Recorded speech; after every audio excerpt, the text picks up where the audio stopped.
Hello, everyone, and thank you so much for joining us for our weekly office hours.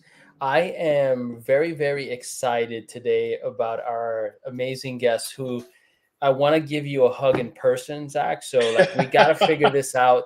I was telling, uh, Adam O'Brien, who's a mutual friend, and we were just sort of chatting about beforehand, and I finally got a chance to hug him in person. I'm a hugs guy. That's kind of how I am. So, anyways, I hopefully love I it. get to do that in person. But for the folks out there, Zach Roberts is awesome. We'll dive into some of the details here in a second, but we're going to be diving into the topic of how to shorten sales cycles by turning sales enablement into, you guessed it, champion enablement.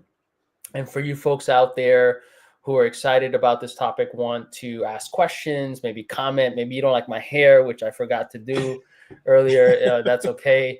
Go ahead and put those comments, questions, maybe hair product recommendations in the comments here on LinkedIn, or you're probably also watching this on YouTube. Feel free, right? This is an open discussion. So if you do have any of those, we'll get to them towards the end during our Q&A. If it's like an urgent thing, we'll get to them right away. We're pretty flexible here. So, yeah, real quick, Zach, maybe you can kind of, gosh, you've done so many things here, right, in the ecosystem, particularly around product marketing. Maybe you can just kind of, for the folks out there, do a quick intro. Yeah, And what are you doing for break into product marketing? yeah, certainly too. Yeah, so really quickly, guys, thanks again for the intro. Name's Zach Roberts. I run break into product marketing. I don't know. It's such a weird limbo when you're running a solo operation. Do you call yourself a founder? Do you call yourself CEO? I'm like, I got no employees except the AI agents I've got running behind the scenes. But break into product marketing has been an evolution when you think about it, because it originally started a few years ago with the focus of helping other individuals with non-traditional backgrounds, like myself being in sales, to make that pivot into product marketing. Yeah. And over time, it has evolved in the last few years of and now getting into product marketing, but how to be more effective with product marketing. And this is what we're going to talk more about, George and Justin, is that how we further niche out, because as we know, you hinted at it, George, is that the product marketing is an ecosystem. You've got competitive intel, you got customer marketing, you got analyst relations, you got messaging and positioning. I don't want to lump those two together, but there's many avenues of how do you make an efficient go-to-market, or in this case, what we're going to talk more about is how to make selling easier. And it started with sales enablement, again, just from my prior sales experience, but then it led to a later an aha moment that started connecting the dots around champion enabled. The question of how do we help prospects that are really excited about what we do? Think about if we have kids at home, that you take them to the grocery store and they see eye level, a bag of Nerds candy. Why did Target put it at eye level and not put it at arm level? They're making it easier for the kids to build their case to the parents. Hey, it's right here. So that's one simple example of how can this maybe extend to B2B today. And I'm excited to talk to you guys more about. That's awesome. Yeah, I'm super stoked to dive into this conversation. And as George said, we were hanging out with Adam yesterday in person, and he was just talking about all the amazing work that you had done for him and his team over at iDonate with sales enablements and all the sales enablement content. And I've been following you for some time, and I think in a way we're kind of kindred spirits. Yes, we both come from sales backgrounds. We went into product marketing, and when I saw you over the last couple of weeks really start to lean into champion enablement, I got really excited, and I wanted to pick your brain on it because, when I was a salesperson, I did a lot of things not that well. But one of the things that I actually did really well was I was pretty good at building a strong relationship with my champions. Yes. And I always found that I was kind of helping them sell our solution internally. And I found that was a huge, strength of mine, right? That like, if I could attribute anything to my success in sales, it would be that one thing, right? Yes. Is really enabling that champion with the story and the content and everything that they need to be able to get that deal across the line. So when I saw you talking about this, I really wanted to dive in deeper. So I guess to start off with, for those that aren't familiar with this term, champion enablement, what is it? What does it mean? How would you define champion enablement? Yeah, that's a really great question. Like, to better understand that, let's dissect the both of these words here. Like, who's our champion? And we could focus on the champion, then we'll pivot to enablement. Who's our champion? Most marketing teams, when we are like within product marketing, when we're thinking about personas, we're always focused on the C-suite executive. Like, this is our end decision maker, and it makes sense. Like, this is the person that has like the strings to the budget. This is most of the times, like, this is the individual that we're writing our homepage messaging towards. So it makes a lot of sense when we are focusing on C-suite. But one insight that I want us to take away from this conversation is that as you move further up market, it's less likely that the C-suite is going to be your champion. They're not involved in the day-to-day operations.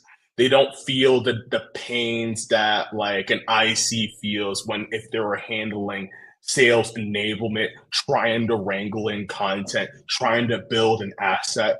What they're more focused on is the outcome. And for them, it's like, it could be anything.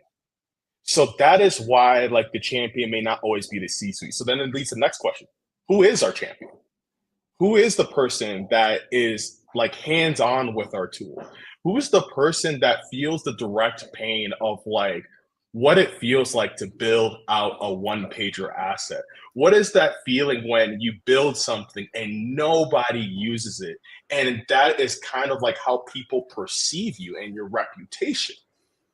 That is the person that might most likely will resonate with what you are doing and is going to advocate for like that solution. But the problem is, as we know, they don't have the budget. They might not have the influence. And like you said, Justin, earlier, that they may not have the tools to sell it the way our reps can do it. Because now going to enablement, the point of view here that I want to argue is that like our sales reps know how to sell. Why hire them if otherwise? That is like hiring a mechanic and then sitting over their shoulder and being like, you know, like, you want to watch this YouTube video about like how to change, like change out your oil? Like, that is absurd. But like a lot of times, and I think marketers are immune to it too, we get hired into the roles and then we're being taught how to do our job. I do agree this is different from learning and development, but like with enablement, then the question is that our reps know how to sell. So how can we maybe shift that focus towards the champion who may not have the same POV of overtime? They know the problems, but how can they tie the problems to the unique feature values that we're providing?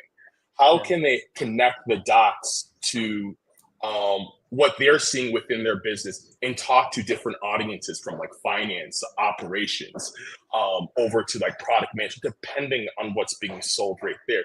And then what's really cool with the champion is that they already have these relationships. They already are like have this rapport with some of the colleagues. Even more so and easier than like an external sales rep trying to do the same. So why can't we partner and work together? You know, Zach, I am very much a soft skills kind of emotional. I almost cried yesterday at our event because I was so emotional about bringing all these folks together. So I tend to really kind of think about the human element, quite often. And as a former salesperson, when I sat with my champion, I like to say that I sat on their side of the table. And yes.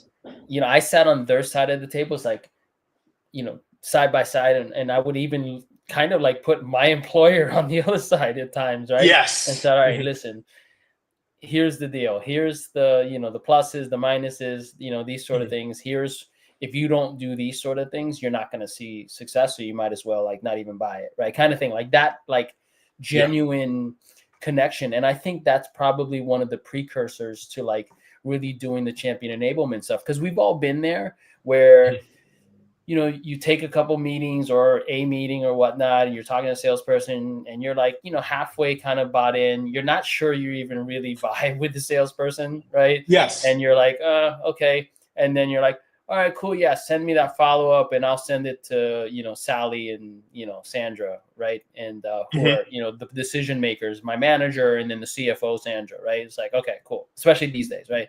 And so what do? I do that half-assed, right? I'm like, you know, I forwarded, hey, Sandra, check it out. It's kind of, you know, it's kind of cool, right? Whatever, right?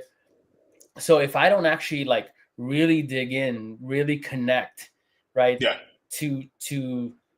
To sort of lead to like giving great assets, right? That asset, if it's even awesome, it's never even going to get there, right? Or you know, or it's not going to like, you know, it's not going to, or that champion is not going to do their best effort at selling, right? So I just wanted to kind of mention that. So when I think that's one of the distinctions for me that really resonates when you talk about the shift from like sales enablement and training and that kind of stuff to champion enablement. You know, I know you sort of like touched on that a bit here a second ago, but maybe we can unpack that a little more. Yes, let's do that. And the best way to think, like, so I'm gonna pose a question and I'm gonna lead into a story right here.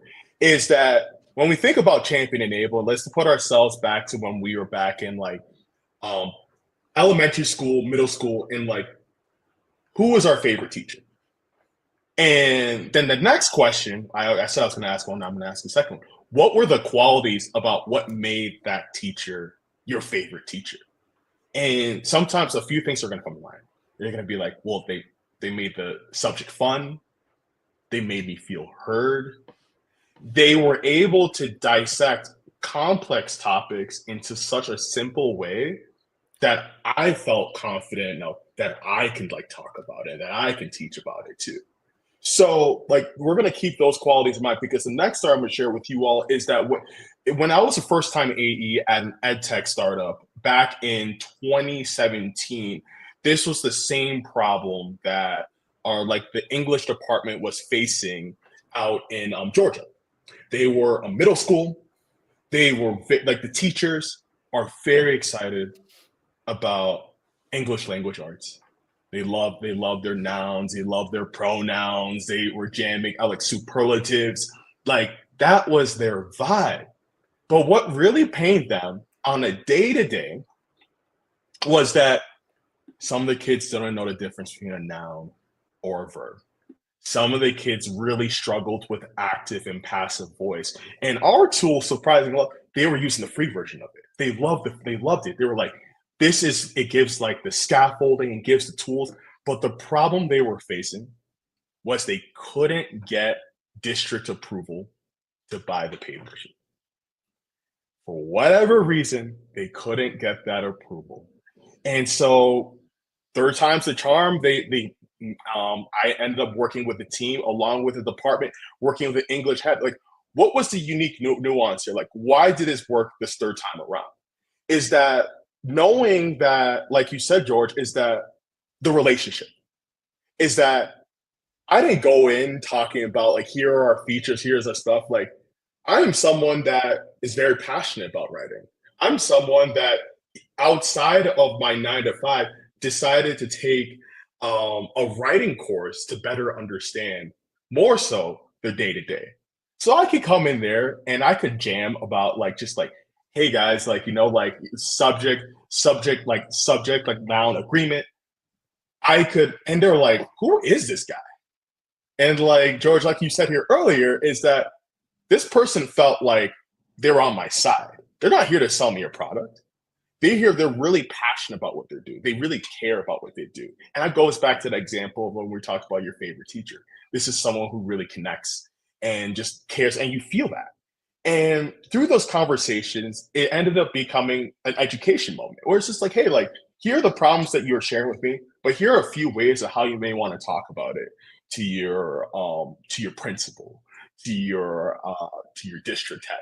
This is how it's going to help them. This is what the results they're going to see, but this is how it's going to further benefit you when we unlock the 80%. We got everybody on board. So here's the plot twist. Sent the contract, and the superintendent didn't sign it the way it was supposed to be sent. They sent me like a photocopied signature on another document. And I was like, hey guys, like, like it needs to be signed on this document. And he was like, well, because of this technicality, we just can't move forward. And I was like, oh, okay. So, I chalk it up as a loss, and I'm not concerned about it because this is where it comes back to the champion enablement. Like, Georgia, like, I see you nodding your head, Justin. I see you looking over. Is that I had this whole English department behind my back, so I didn't say anything, and we already had an agreed upon timeline. So as the timeline approaches, they reach out to me. They're like, "Hey, we're ready for our like L&D session." And I was like, "Janice, like, it's so good to hear from you." I CC the superintendent. I was just like, when I last spoke with them, they were unable to move forward. I just want to make sure that you're aware of this. I didn't want to like be the bearer of bad news, but here I'm just gonna look, and I CC them. 2 hours later, I got the signature signed. So like that's an example of how we can take our resources from like the assets we build, the trainings we deliver to the sellers, from the process we have, and ask ourselves like, how can we shift it to help our sellers become their teacher, to become their advocate for their prospects, so that like that example I brought to you earlier, I didn't have to be on that email. I don't know what Janice said to the superintendent. I didn't need to, because she felt so confident and she had the resources to talk about this that I didn't have to be in the room. And I think that's the power of champion enablement right there. I think that's an awesome example. And it just shows how bringing that champion on your side and sort of working together on the same team when an obstacle gets in the way, you don't have to do the pushing, which is usually the salesperson's sort of first reaction. Your champion can do that for you. So I love that story. I guess for folks that want to take this leap, now they believe in it, right? They hear a story like that and it makes total sense to them, the power of having this champion behind the scenes working in your favor. But how do you tangibly do this, right? Like when we talk about sales enablement, I think people kind of know what needs to be created. It's like, okay, we need battle cards for like competitive situations. We need like a pitch deck, right, that they're going to present to tell a consistent story. And they need like a demo script to kind of help them, or like an objection handling document. And there's like some core assets that people know that's what we need in order to build a sales enablement program. And I've heard you say this, I'm totally with you. 99% of that stuff never gets used and, or never gets seen by the prospect and all that stuff. But when it comes to champion enablement, what are sort of like, as you're working with customers to think about this, what are the assets that need to be created? Or if not assets, what are the things that they need to think about in order to set up, the equivalent of a sales enablement program, but a champion enablement program?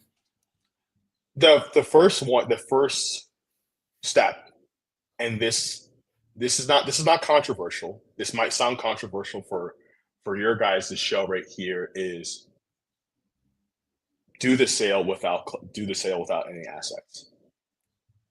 It's a similar approach to like when you first walk into a weight room.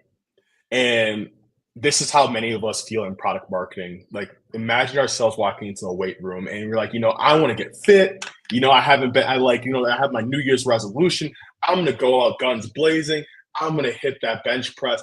I'm going to put 245 plates on there, and I'm just going to rip these reps. And this is what happens next, is your body's not accustomed to that load, that your body's not attuned to those movements, and you might injure yourself. And how come? It's because it's that maybe we haven't really warmed up. We haven't learned how to work within the confines with no weight. That's no different with like when we're thinking about sales today. Is that, and I think that's a really hard shift, is that because we're, like you said, we're so accustomed in B2B today of like, well, here's this product brief, here's this like customer case study. But when have we ever asked ourselves the question, what is the goal of this product one pager? what is the goal? And it sounds like a very like simple question. I'm gonna give an example.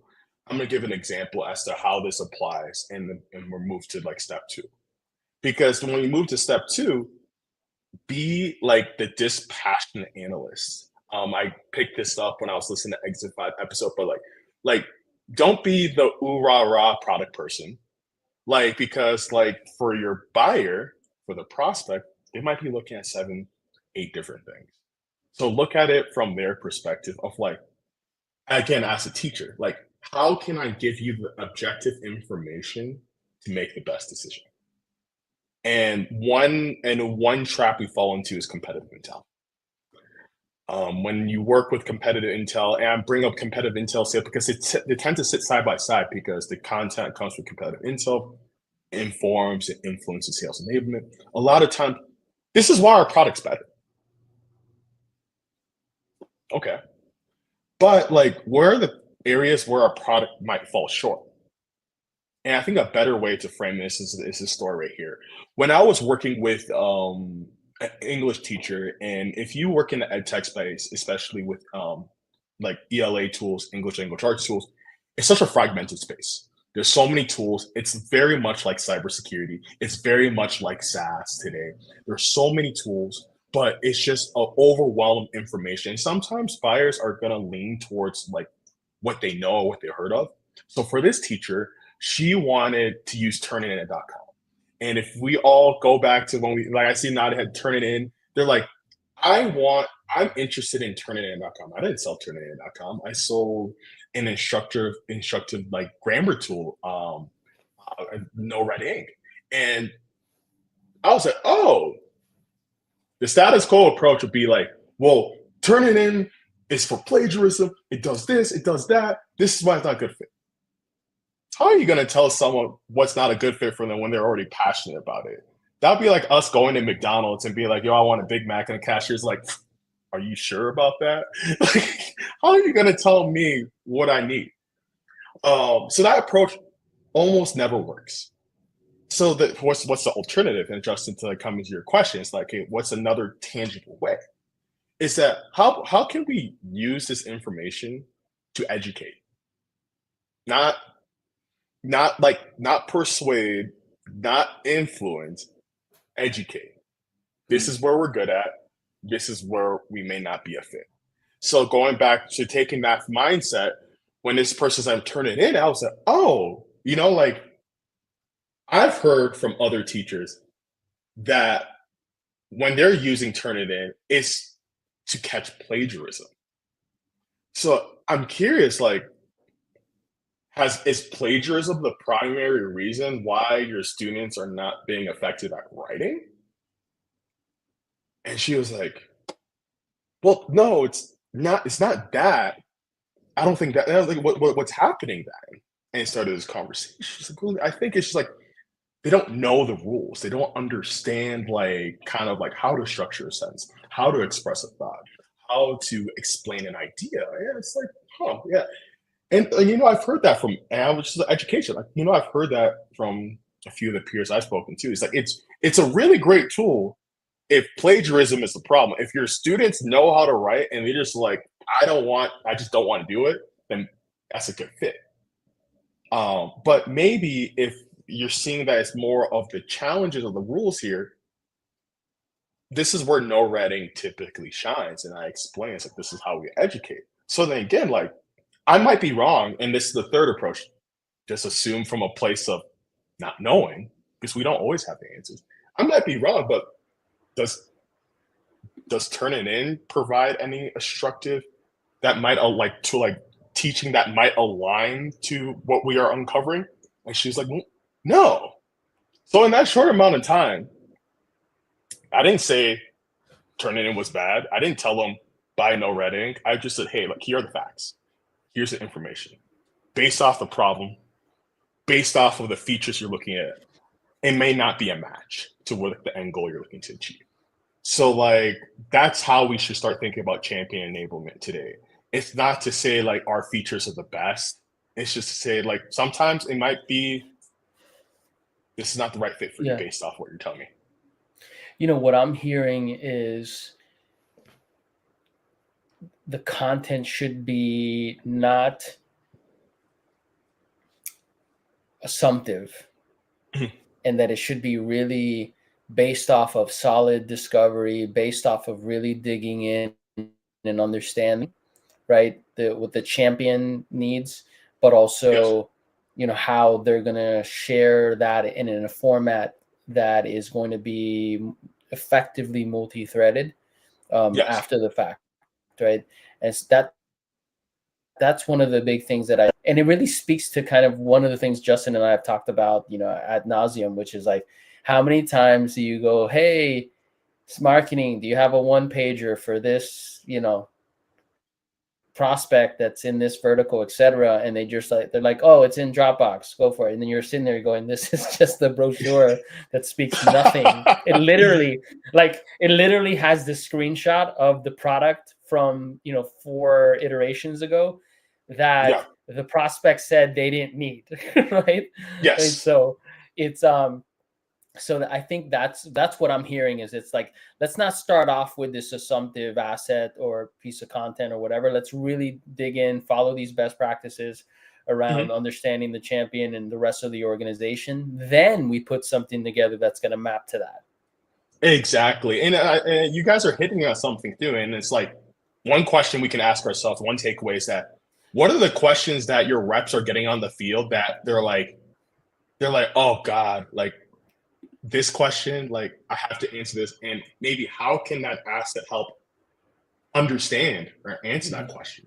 Because essentially assets are just answers to questions that prospects generally have. Yeah. Awesome. And I think one of the big problems with assets today is that they sort of, as George said, assume the questions that the prospect has, and they're generic. They're like assumptive across a very general persona or industry, versus, to your point, for each and every prospect, understanding what the specific issue or problem they have is and presenting with them with the solution to it, right? And in some cases, the solution might be, our solution isn't the right solution for you, and that's okay. In other cases, it might be, actually, I think ours is, and maybe some of the other solutions that you're looking at don't quite solve for that problem that you're trying to solve. So that, puts you in a good position. I know we have only like a couple of minutes left. First of all, I just wanted to thank you, Zach, for taking the time to share this. And I know there's so much more to unpack here. I guess if you were to leave with any last words of wisdom, or like how somebody should go about getting started, what would you share with our listeners here today? Yeah, like let's piggyback off of what you just shared here, Justin, earlier, is that now, like, you start getting these questions. This is also an opportunity where PMMs can be more proactive in how they are approaching their sales enablement, diving into champion enablement, going further into that, is that if you start hearing questions from prospects, you can start telling reps, say, hey, like, these are the most common questions you're going to most likely hear from your prospects. And here's another avenue of how you can use this. When you are like in those discovery calls, and when you are in those qualifying calls, he's like, these are some of the questions we typically hear when this product category comes up. Has that been coming up in your internal meetings or conversations? And they're like, oh, yes. And then it's like, you're reading my mind. Or it's like, well, no. Then it's like, well, how come? Like, what are you guys doing differently? Like, what wrinkles are coming up? And by just taking, like, using what we're hearing from the field and baking that into our enablement, it creates this virtuous cycle and just makes selling easier for not only just for the seller, but now for the prospect, who now can be like, how come we're not asking these questions? Like, how, like, I'm here, like, I think I found the answer, and that is how now it's transitioning to our champion enable, and it becomes a natural progression. Awesome. Well, Zach, sense. thank you so much. I know you got a hard stop, and busy guy. Really appreciate your time. For the folks out there, thank you so much for joining us. If you're not a subscriber to our channel here on YouTube or LinkedIn, go ahead and do so. If you're not an AssetMule user, check it out. It's free. If you are, thank you so much. And without further ado, we'll see you at the next office hours. Have a great day. Take care. See you, everyone.